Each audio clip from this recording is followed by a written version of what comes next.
دیکھیں آج میں آپ کو اپنی فوجی زندگی کا ایک ایسا مزیدار اور مزاحیہ قصہ سناؤں گا کہ جو آپ خوب انجوائے کریں۔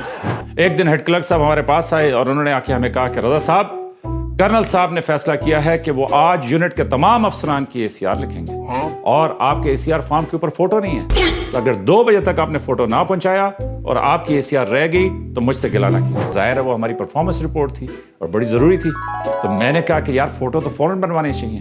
تو میں نے یہ سوچا کہ میں یہ کام یونٹ کے انٹیلیجنس حوالدار کو دے دوں، کیونکہ انٹیلیجنس میں آدھا انٹیلیجنٹ تو آ جاتا ہے۔ عباس آفس میں آیا، اس نے سلوٹ کیا، میں نے کہا عباس، اس نے کہا یس سر۔ میں نے کہا عباس یہ ہے نیگیٹو، فوٹو بنوانے ہیں 8 کاپیاں ارجنٹ۔ اس نے کہا ٹھیک ہے سر۔ عباس چلا گیا فوٹو بنوانے کے لیے۔ تھوڑی دیر کے بعد 12-1 بجے میں نے کہا کدھر ہے عباس؟ تو اس نے کہا سر وہ تو باہر ویٹ کر رہا ہے۔ میں نے کہا بلاؤ یار، اتنا ارجنٹ کام تھا۔ خیر انٹیلیجنس حوالدار اندر آیا، اس نے آ کے سلوٹ کیا۔ میں نے کہا عباس ہو گیا کام؟ اس نے کہا یس سر، اور اس نے میرے سامنے ایک فائل یوں کر کے رکھی اور میں دل ہی دل میں تعریف کر رہا تھا۔ میں نے کہا دیکھو یار انٹیلیجنس حوالدار کو یہ کام دیا، کیا خوبصورت پریزنٹیشن ہے کہ اس نے فائل میں فوٹو لگا کے پیش کی۔ تو جیسے میں نے فائل کھولی، اس کے اوپر ایک کلپ لگا ہوا اور کلپ کے نیچے نیگیٹو کے نیچے سفید چٹیں اور ان پہ کالے کالے دھبے۔ میں نے کہا باس یہ کیا ہے؟ کہتا سر 8 فوٹو کاپیاں کرا کے لے آیا۔ Very good, well done. میں نے کہا فوٹو کاپیاں؟ اس نے کہا جی سر۔ میں نے کہا باس کسی نے تمہیں کہا نہیں کہ نیگیٹو کی بھی کبھی کسی نے فوٹو کاپیاں کرائی ہیں؟ کہتا سر بالکل کہا ہے۔ میں نے کہا پھر؟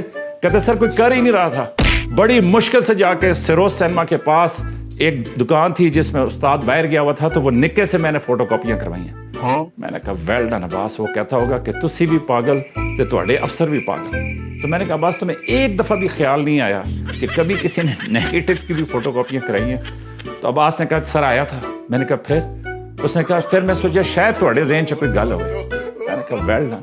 تو ہوا یوں کہ وہ لیمپ 10-12 دفعہ جب آگے پیچھے گیا تو اس کی وجہ سے وہ نیگیٹو بھی تھوڑا سا لمبا ہو گیا تھا اور بیکار ہو گیا تھا، تو مجھے دوبارہ سے نئے فوٹو بنوانے پڑے۔ لیکن جب میں مڑ کے اس واقعے کو دیکھتا ہوں تو میں سوچتا ہوں کہ عباس نے کیا کیا۔ اس کو میں نے کہا تھا عباس یہ نیگیٹو ہے، فوٹو بنوانا ہے اور 8 کاپیاں، اور ایک اچھے فوجی کی طرح اس نے فوٹو اور کاپیاں جوڑا، 8 سے اس کو ضرب دی اور اس کے بعد 8 فوٹو کاپیاں کرا کے وہ لے آئے۔ دیکھیں جی، وہ کسی صوبیدار صاحب سے کسی نے کہا کہ جناب یہ بتائیں کہ کیسی نوکری گزری؟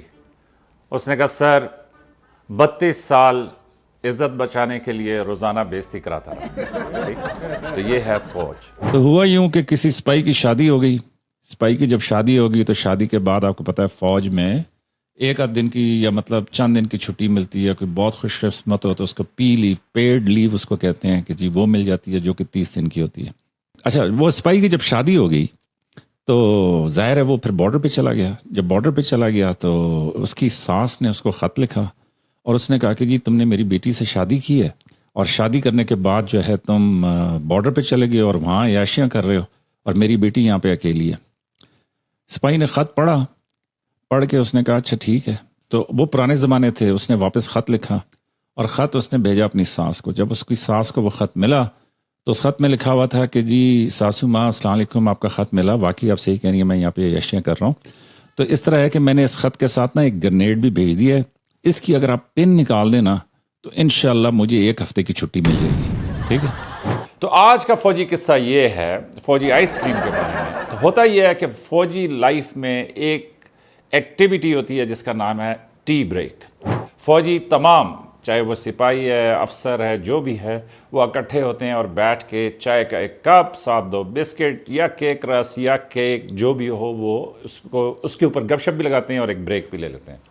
تو جنرل صاحب وزٹ کر رہے تھے، تو یونٹ کے وزٹ کے دوران جس طرح فوجی ٹی بریک کا ٹائم ہوا تو سب افسر اور جو ہے جنرل صاحب وہ یونٹ کے کانفرنس روم میں بیٹھ گئے اور اس میں پھر کورسز سرو ہوتے ہیں۔ کورسز سرو ہونے سے مراد یہ ہے کہ مثال کے طور پہ پہلے چکن ٹکا آ گیا، اس کے بعد سے سیخ کباب آ گئے اور اس کے بعد کوئی میٹھا آ گیا اور پھر چائے کا کپ آ گیا۔ تو ہوا یوں کہ جیسے ہی وہ چکن کڑھائی یا چکن ٹکا جو ہے وہ آیا، چکن ڈھاکا بھی، چکن کستوری بھی، نئے نئے نام ہیں بڑے مشکل قسم کے جو ہے، تو چکن سرو ہوا۔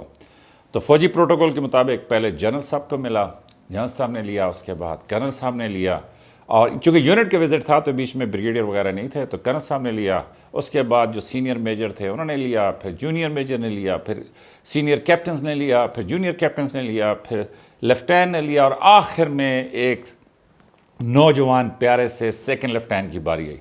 تو جب اس کے پاس ڈونگا پہنچا تو اس میں خالی گردنیں رہ گئیں۔ سیکنڈ لیفٹیننٹ نے برا سا منہ بنایا، سب کی طرف دیکھا اور اس نے کہا کہ یار کیا میری قسمت ہے کہ کام میں سب سے زیادہ کرتا ہوں اور مل مجھے گردنیں رہے۔ تو خیر جب سیکنڈ کورس سرو ہوا جس میں سے سیخ کباب تھے، تو اس میں بھی اسی طرح ہوا کہ جنرل صاحب سے پھر ہوتے جب سیکنڈ لیفٹیننٹ کے پاس پہنچا تو اس میں خالی چند ایک فرائیڈ پیاز، کوئی تھوڑے سے ٹماٹر جو باقیوں نے چھوڑ دیے تھے، ایک آدھا ٹوٹا پھوٹا سیخ کباب۔ تو لیفٹیننٹ صاحب نا وہ اس ارینجمنٹ سے بالکل مطمئن نہیں تھے، ان کے خیال میں یہ کافی زیادتی ہو رہی تھی۔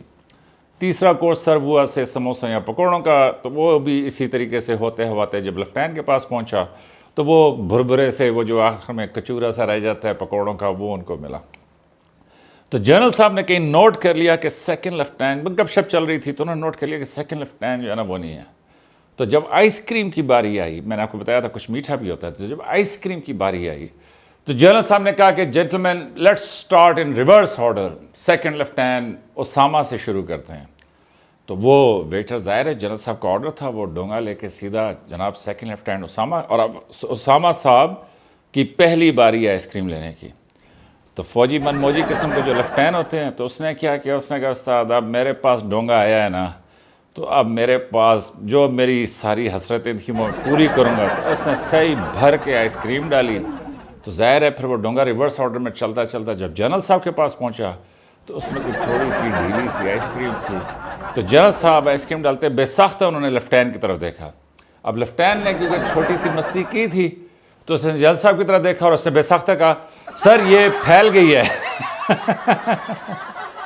تو میں ایک کامنٹ پڑھ رہا تھا، کسی نے لکھا کہ جی جس کے ہاتھ میں مائک ہو اس کو 7 خون معاف، اور میں آج کل تو ہر ایک کے ہاتھ میں مائک ہے، مائک بھی نہیں ہے بلکہ ہر ایک کے پاس کیمرہ ہے، اور اس ہر ایک میں خود شامل ہوں۔ آپ کو پتہ ہے پاکستان میں گنے کی بڑی پیداوار ہے، اور گنے کا جوس پاکستان میں جب گرم موسم ہو تو بڑا ہی شاندار جوس ہوتا ہے کہ جس کو سب انجوائے کرتے ہیں، اور وہ چھوٹی چھوٹی ریڑیاں لگی ہوتی ہیں کہ جن کے اوپر تازہ گنے کا جوس جو ہے وہ لوگ بیچ رہے ہوتے ہیں۔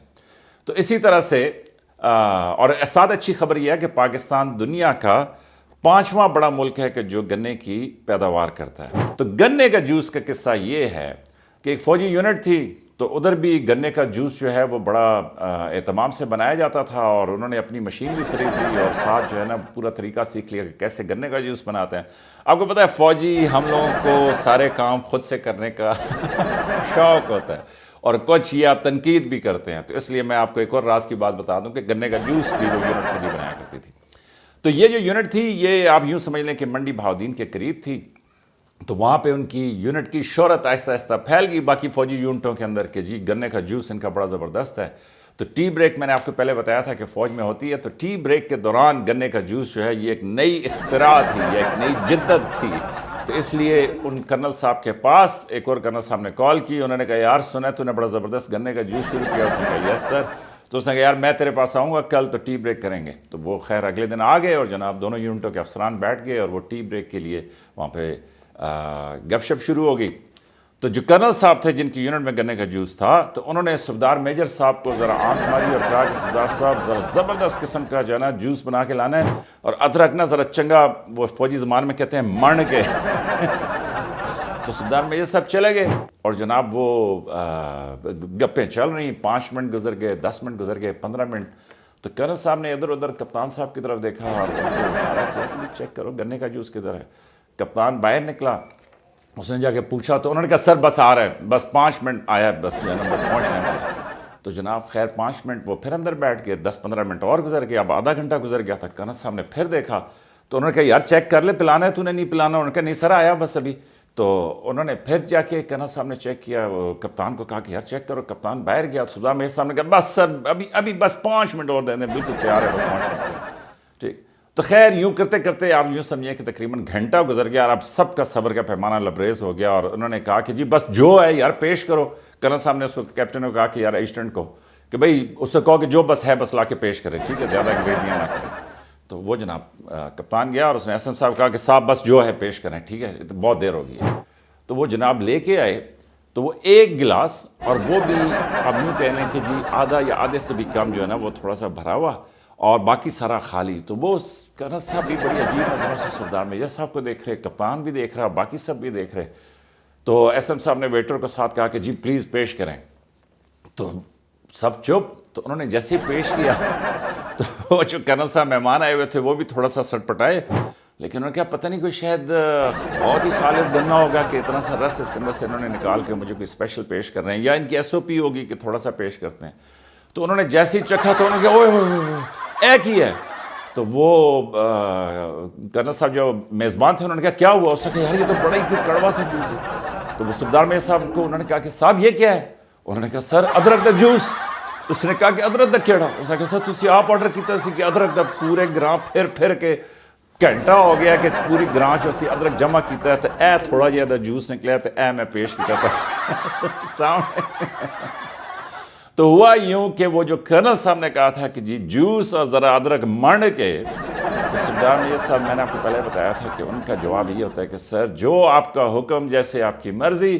تو اس دن انہوں نے گنے کا جوس نہیں نکالا، خالی ادرک ڈھونڈتے رہے ساتھ والے گاؤں میں، اور وہ جمع کر کے وہ صفدار میاں صاحب بعد میں یہ سنا رہے تھے کہ جناب پورے گاؤں سے جو ہے نا ڈھونڈ کے کچھ کلو 1.5 کلو ادرک ملا ہے، اور اس کو نچوڑ کے 6-7 دفعہ جو ہے نا اتنا چھوٹا سا جو ہے نا وہ جوس ادرک کا نکلا. اور یہ ایپیسوڈز آپ کے سامنے آ رہی ہیں، ان پہ لائک سبسکرائب کریں اور ان کو دیکھیں اور خود بھی انجوائے کریں.